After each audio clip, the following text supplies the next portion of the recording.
Hello to all welcome members and welcome if you're new. Hello, my name is Christina and I love to read books. And today's video is I actually went. Okay, my son got me a gift card for my birthday and I went out and bought a whole stack of books. Like 1, 2, 3, 4, 5, 6, 7. 7 books. The top book I'm going to talk about real quick. It's The Time Has Come. And I actually checked this book out from my local library. I had to go pick it up. And then I remembered that I did get a birthday gift card for my birthday Monday for my son, which, Monday was my birthday. I got the card Tuesday. And so this book I checked out from the library.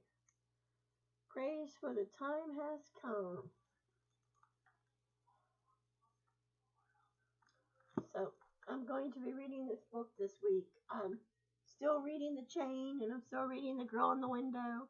The Woman in the Window, excuse me. That is an awesome pretty book. So I bought a Kristen Hanna book, and I love the cover of this book and everything about this book. This is a New York best-time seller, author of Nightingale. She wrote the book Nightingale, which I have not read yet. This is The Four Winds. Oh, and if you look at the words in the book, look at that. I love how it is. I was sitting there just looking. I know this book is kind of pricey, but it was worth it. My land tells its stories if you listen, and the story of our family. Texas 1921, a time of imbalance. The Great War is over, and the bounty of the land is peaceful, and America is on a brink of a new and apartment EAR. But for Ellis Woodscott, deemed too old to marry in a time when marriage was a woman's only option, to feature the scenes unbreak until the change of directions of her life. With her remote temptations and ruins, there is only one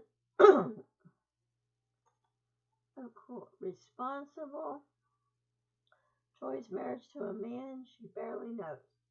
By 1934, the world has changed. Millions are out of work, and doubt deserted the great plans farmers and fighting to keep their land and their livelihoods as crops.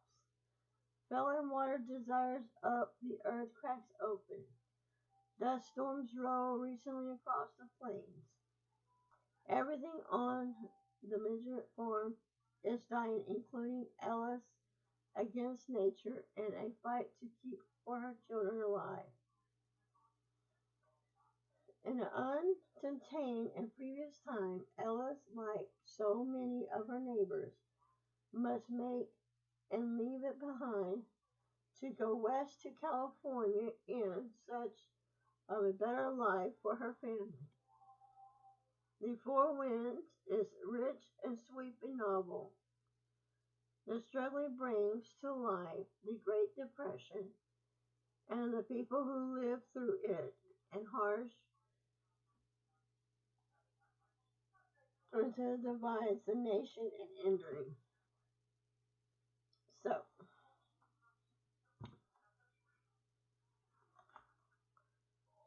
battle between the haves and the have-nots. A treatment to hope, resilience, and strengthens the human spirits and the survival activities. The Four Winds is incredible portrait of America and the American dreams, as seen though the eyes of a woman. Those curves the surface will come to define the generation. And I like this because if you look, it's going to be upside down, but you can see the glitter on the book. That is so pretty how they did that. They put like there's glitter. It's like she just went with the glitter.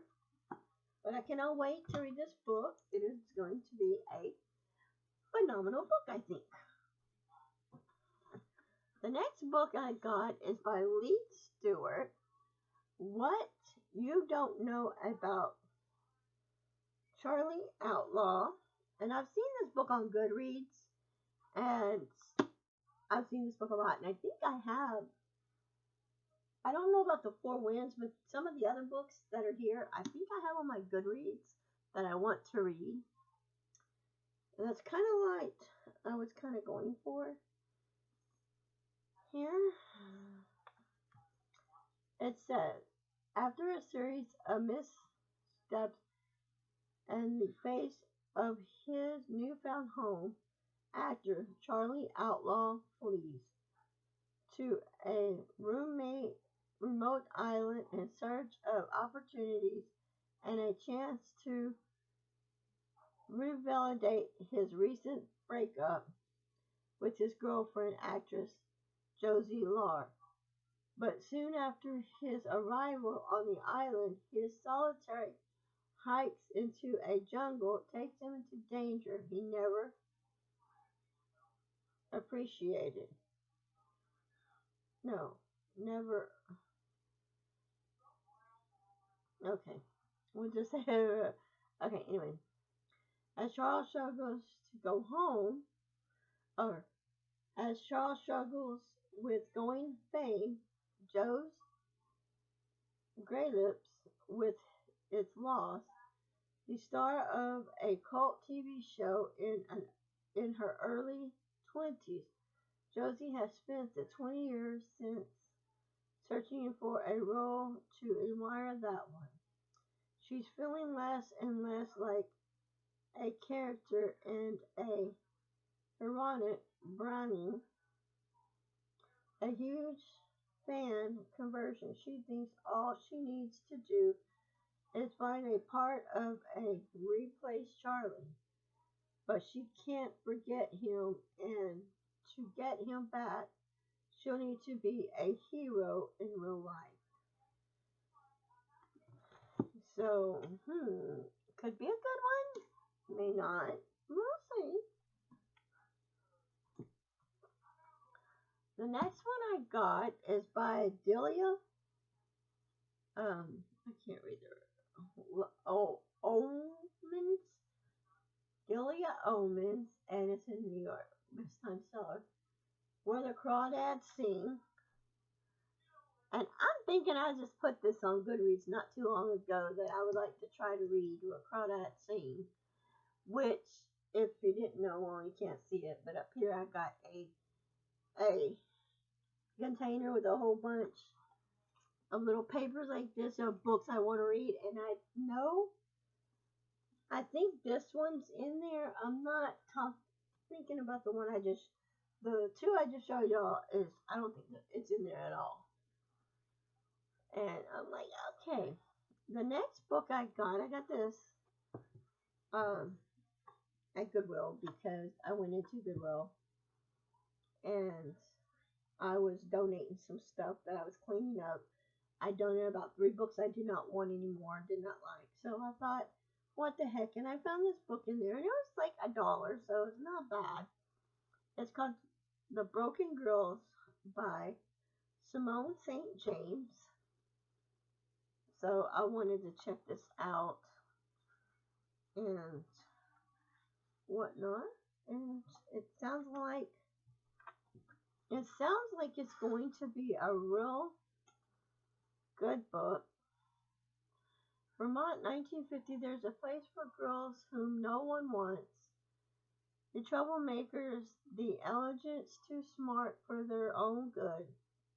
It's called Ottawa Hall, and local legends say the boarding school is haunted for roommates bond over their whispered fears and building friendship blossoming until one of them mysteriously disappears. Vermont, 2014.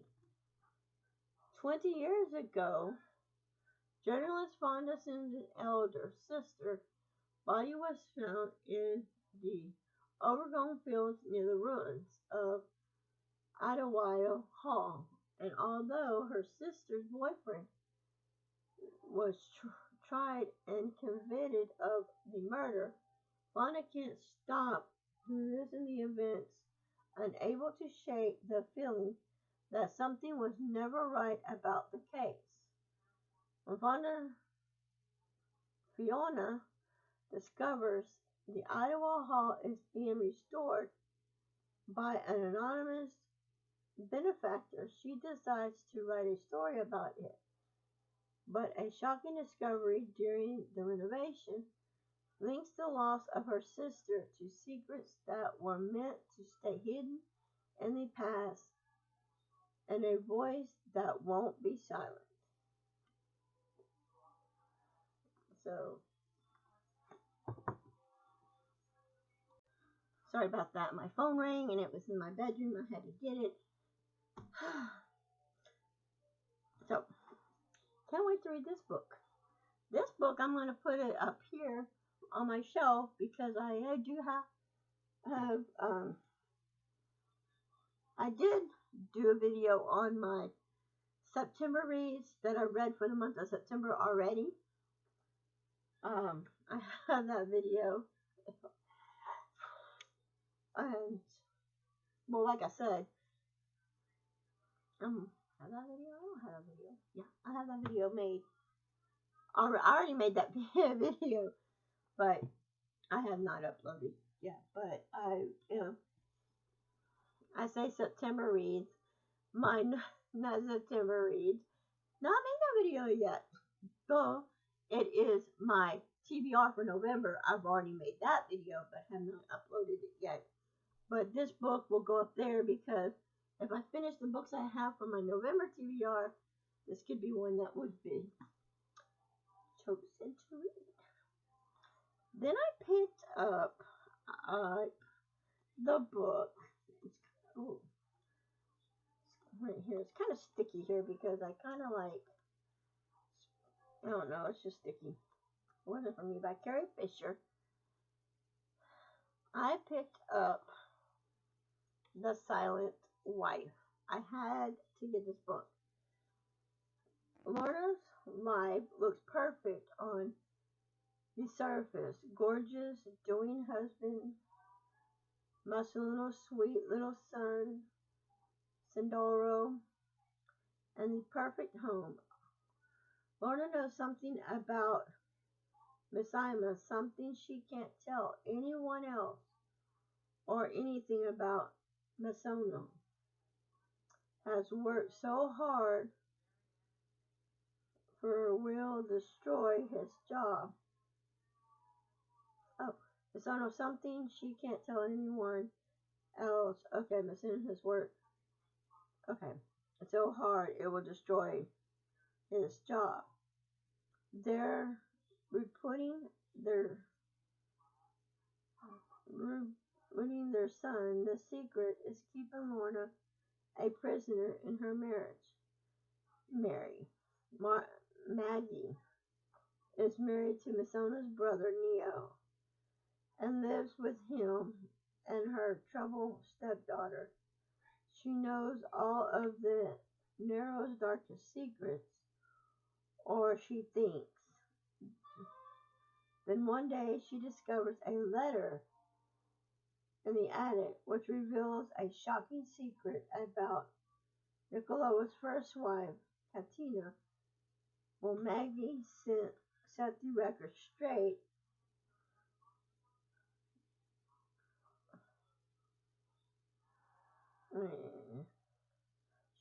Or keep silent to protect those she loves?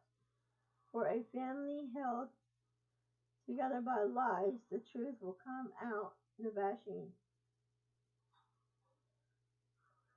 peace.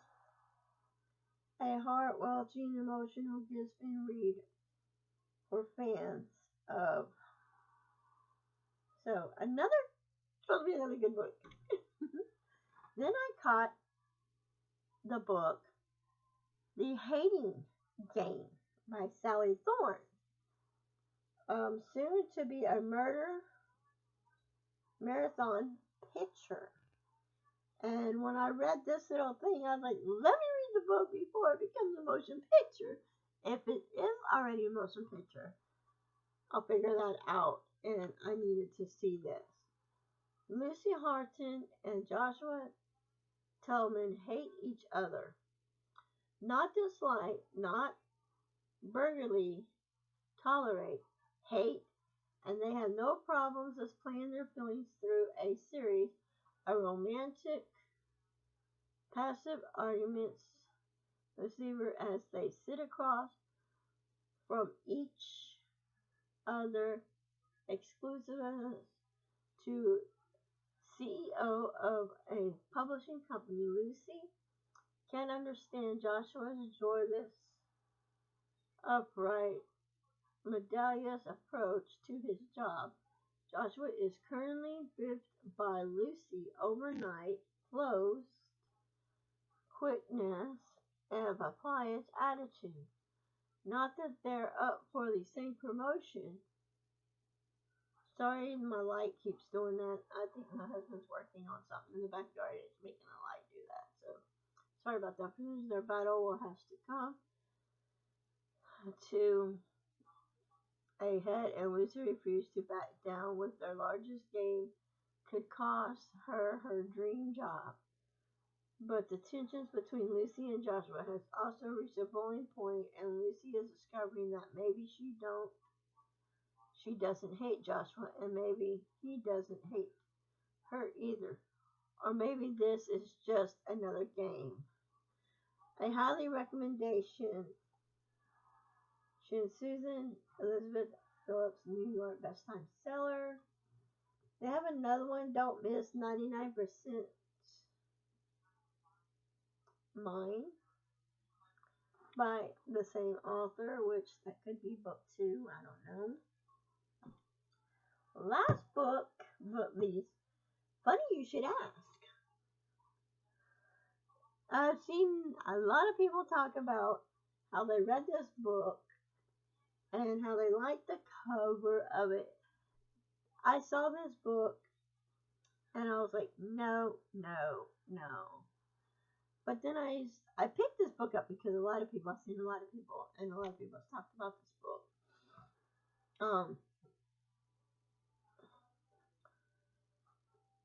So I definitely wanted to get this book. I'm not going to read the back of this book because my video is fixing to be like 50 miles long. So I hope you enjoy this video. If you do, give it a thumbs up. And until next time, I love you guys and bye.